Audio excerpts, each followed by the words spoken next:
Olá, pessoal. Eu e Vinícius, nós vamos apresentar o nosso artigo chamado Os Efeitos da Adoção do CPC 48 sobre a Volatilidade dos Resultados. Disciplina Contabilidade Societária Avançada com o professor Jalmar. Essa é a nossa agenda, a gente dividiu em 4 tópicos principais: introdução, referencial teórico e metodologia, trazendo em acréscimo a nossa apresentação do projeto, a análise de resultados, considerações finais e outras fontes bibliográficas.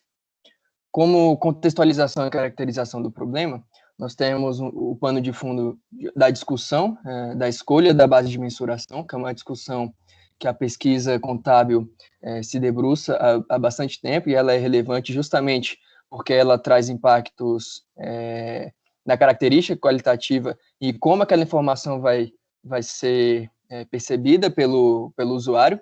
Então, essa escolha dessa base de mensuração impacta tanto a qualidade da informação como a qualidade do resultado. Então, as métricas que a gente utilizou aqui para analisar como essas duas coisas se comunicam é justamente a volatilidade e suavização dos resultados.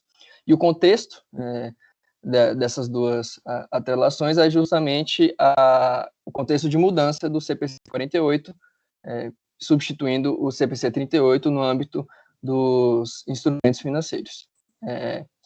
Então, a questão de pesquisa, ela é justamente identificar quais seriam os efeitos da adoção do CPC 48 sobre a volatilidade dos resultados contábeis. Como objetivos específicos, nós temos os seguintes: listar os fatores que causam ou não a volatilidade dos resultados e contribuir para o debate, principalmente em relação à adoção do valor justo, que é algo que os normativos recém-feitos vêm adotando, principalmente o IFRS 9, 17, enfim. A justificativa e relevância deste trabalho se dá na recente alteração normativa trazida pelo CPC 48, que ainda não foi alvo de muitos estudos científicos. Então, os efeitos dessa alteração permanecem pouco explorados. As consequências da utilização do valor justo se encontram em debate intenso, e essa temática pode trazer insumo para fomentar a discussão. E a volatilidade dos resultados é uma variável de interesse para os usuários primários, então, tanto o investidor como o credor, visto que é uma métrica associada ao risco. Então, tanto o investidor como os credores, eles preferem, devido à aversão ao risco, empresas com lucros pouco voláteis ou mais consistentes ao longo do tempo. Então, analisar como a escolha dessa base de mensuração influencia a volatilidade é relevante para esse grupo de usuários. Como referencial teórico, nós temos o primeiro ponto, as mudanças provocadas pelo CPC 48. O CPC 48 ele se inicia em um contexto pós-crise financeira de 2008, e o intuito, tanto por parte dos usuários da informação como por parte das empresas, era reduzir a complexidade do CPC 38. Então, as principais alterações, que aqui nós listamos essas 3, elas se dão justamente como uma forma de resposta a essa redução de complexidade. O primeiro ponto seria o fim da discricionariedade da administração para a classificação dos instrumentos financeiros. Então, a chamada escolha vantajosa, baseada na intenção negocial, que era o modelo proposto pelo CPC 38, deixa de existir. Houve também uma mudança em relação ao modelo de impairment. Então, como as perdas e as provisões são calculadas, quais são as condições que são atreladas a esse regime. E a abordagem ela deixa de ser retrospectiva e passa a ser prospectiva, ou seja, há um incremento aí na discricionariedade no sentido de não mais se basear no passado, mas em métricas do futuro. Então, dinâmicas macroeconômicas, análise dos credores, elas vão ser importantes agora para as empresas. E, por fim, a utilização do Hedge Accounting, que é algo optativo para as empresas, é uma inserção de métricas de gerenciamento de risco, com o intuito de trazer justamente estabilidade financeira para os balanços. O segundo ponto do nosso referencial são os possíveis efeitos do Fair Value Accounting. Então, diante daquela primeira questão, ou seja, a escolha da base de mensuração e os trade-offs entre custo histórico e valor justo, nós temos que algumas pesquisas analisam, diante da escolha do valor justo, quais seriam os possíveis efeitos dessa escolha. O Tessin-Welt, um estudo recente, eles trazem que a influência do valor justo, elas impactam em diversas métricas de qualidade do lucro, sendo a persistência e a habilidade preditiva, bem como a variabilidade e a volatilidade do resultado, as principais. E a gente vai focar justamente na variabilidade do resultado. E quais seriam as possíveis desvantagens da adoção desse Fair Value Accounting? Figueira, em seu estudo, traz que diversos pesquisadores e normatizadores têm o receio dessa adoção irrestrita, justamente porque em ambientes com acesso a dados e informações de qualidade, os efeitos positivos, no sentido de se trazer representação fidedigna, maior relevância da informação, maior poder preditivo, eles são de fato identificados. Só que, quando a gente passa para um cenário de menor acesso a informações e com acesso a informações de menor qualidade, a subjetividade e a discricionariedade, ela toma conta, porque as empresas elas têm que criar modelos, já que não têm acesso à informação ou ao mercado líquido com confiabilidade. Então, isso pode trazer impactos, tanto a confiabilidade da informação, como uma volatilidade maior dos resultados. Ou seja, se eu tenho maior discricionariedade, e o Zilli e Outa identificaram isso, a gente tem uma tendência maior também de gerenciamento de resultado. E principalmente, esse gerenciamento de resultado, ele vem por meio do smoothing, que seria a suavização dos lucros, né? Por quê? A gente falou lá na contextualização, os investidores e os credores, eles preferem empresas, mesmo não sabendo a origem dessa suavização dos lucros, se por gerenciamento de resultado ou não, preferem empresas com maior previsibilidade. Então, existe um incentivo para a administração causar essa suavização dos lucros. Então, o estudo, justamente, da volatilidade do lucro é o terceiro ponto do nosso referencial teórico. Existem duas vertentes principais, e aqui tratando de instrumentos financeiros e valor justo. Na adoção dessas duas métricas, existem pesquisadores que acreditam que isso pode trazer uma suavização dos lucros, ou seja, se existir essa escolha de essa maior discricionariedade e a escolha pelo fair value, vai existir uma tendência à suavização dos lucros.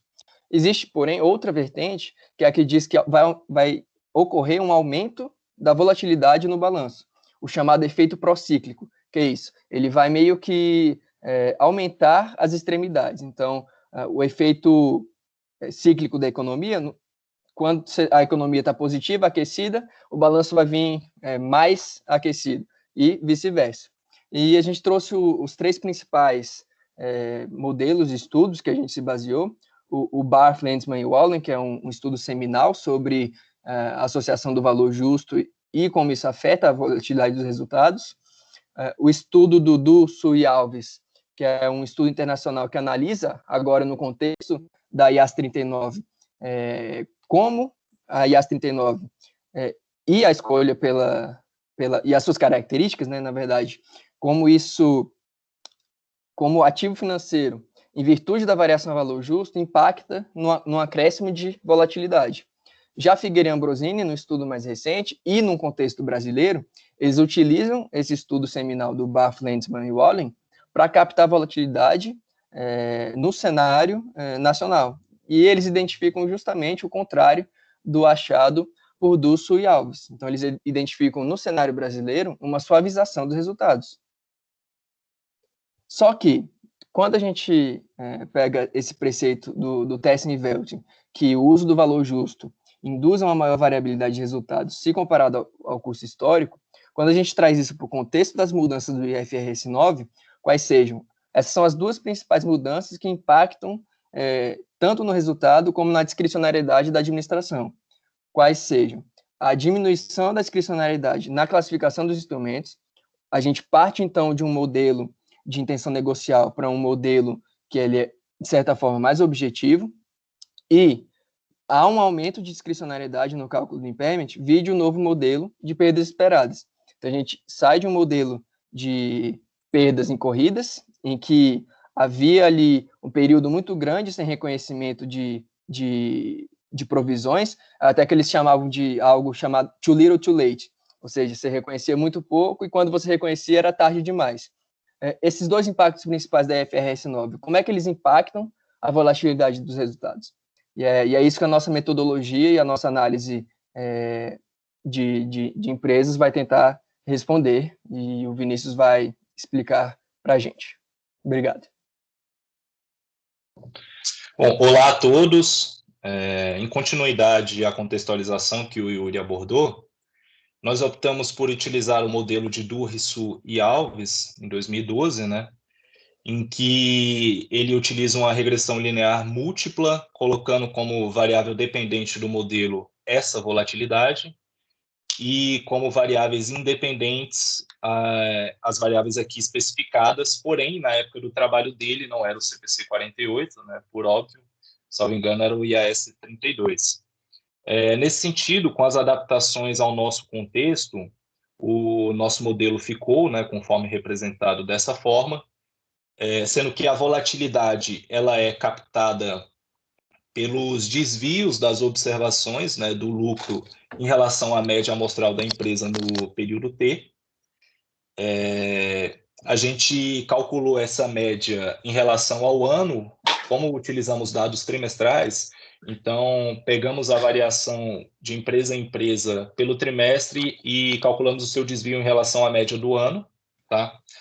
Utilizamos também o CPC 48, né, que é a variável que nós buscamos correlacionar, né, ou explicar a sua relação em relação à volatilidade, como a variável dummy, que recebe o valor de 0 para períodos anteriores à vigência do CPC 48, em que tínhamos o CPC 38, e 1 para os períodos posteriores à vigência da norma, ou seja, para os trimestres posteriores a 2018.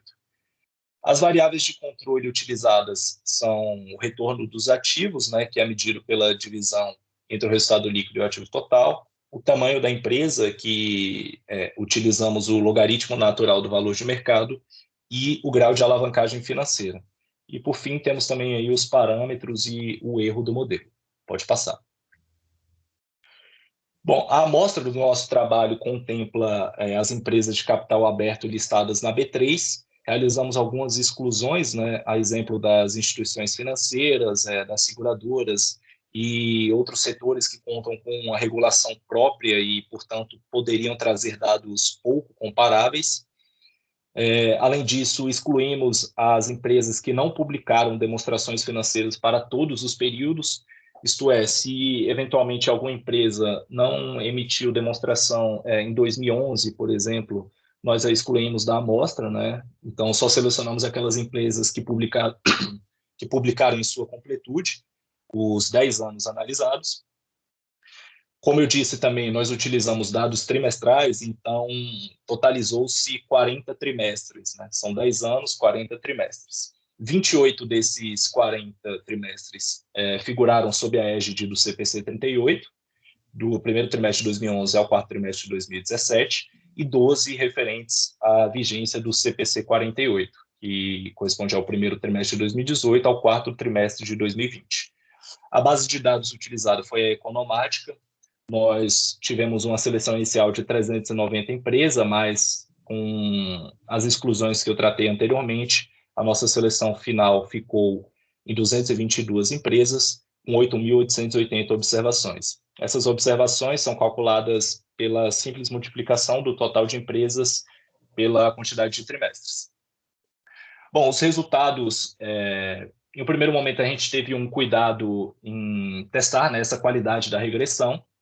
Realizamos alguns procedimentos que no trabalho estão melhor especificados em virtude do tempo, mas trouxemos aqui para a apresentação um cuidado que nós tivemos com a multicolinearidade.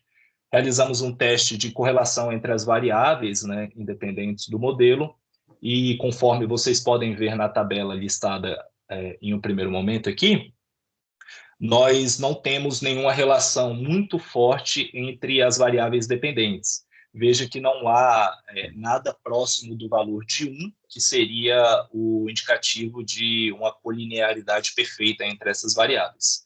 Além disso, nós realizamos o teste FIV, fator de inflação de variância, que diz que caso, depois de calculado aí regressões auxiliares, né, colocando cada uma dessas variáveis como dependentes, caso haja um resultado superior a 10, há um indicativo forte de multicolinearidade. Como vocês podem ver, nenhuma dessas variáveis chegou perto de atingir esse valor de 10. Com isso, nós podemos concluir que não há problemas de multicolinearidade no modelo. Pode passar, por favor. Aqui nós temos a regressão, né, em si calculada já. Nós utilizamos dados em painel, realizamos um teste de Hausmann para verificar se seria melhor rodar a regressão com efeitos fixos ou aleatórios, e constatamos que o modelo se ajustou melhor aos efeitos fixos, e utilizamos o estimador SUR. Seguimos basicamente aquele manual que o professor João Mar disponibilizou para nós e realizamos esses cálculos com auxílio do eViews. Bom, aqui nós podemos verificar primeiro, na primeira coluna, as variáveis, né, do modelo, na segunda, o coeficiente dessas variáveis em relação à equação, a estatística de erro, a estatística T e o p-value. Nesse sentido, nós podemos inferir que a adoção do CPC 48, né, aquela variável dummy, ela é significante para explicar as variações na volatilidade, isso com base no p-value do resultado, que é substancialmente inferior ao nosso alfa de 10%. Além disso, a gente pode constatar que somente a alavancagem financeira não se mostrou significante, de maneira que o retorno dos ativos e o tamanho, né, que a gente verificou também na seção de metodologia, também se mostraram significantes. A gente também... Pode voltar. Opa, desculpa. A gente também pode trazer aqui como relevante o poder explicativo desse modelo, que atingiu 38%, né, 38,6%, e o R2 ajustado teve aproximadamente 37%. Isso quer dizer que cerca de 37% das variações na volatilidade dos resultados podem ser explicadas pelas variáveis que nós listamos no modelo. Tá? Então, em linhas gerais, o resultado confirma, né, a contextualização que a gente estava prevendo, né, de que, de fato, a alteração normativa impactou na volatilidade dos resultados. Pode passar. Como considerações finais, nós trouxemos e podemos classificar o nosso trabalho como um contraponto aos achados de Figueira e Ambrosini em 2019, em que, conforme o Yuri apresentou, foi verificado que não há um aumento da volatilidade em decorrência da adoção do CPC 38. Pelo contrário, os autores verificaram uma tendência de suavização dos resultados, tá? E, nesse sentido, nós podemos encaixar o nosso trabalho, né, como um alinhamento à literatura majoritária nesse tema, né, como os estudos de Bart, Lenzman e Wallen, Roder, Hopkins e Wallen, do Rissu e Alves e Tessin e Velt.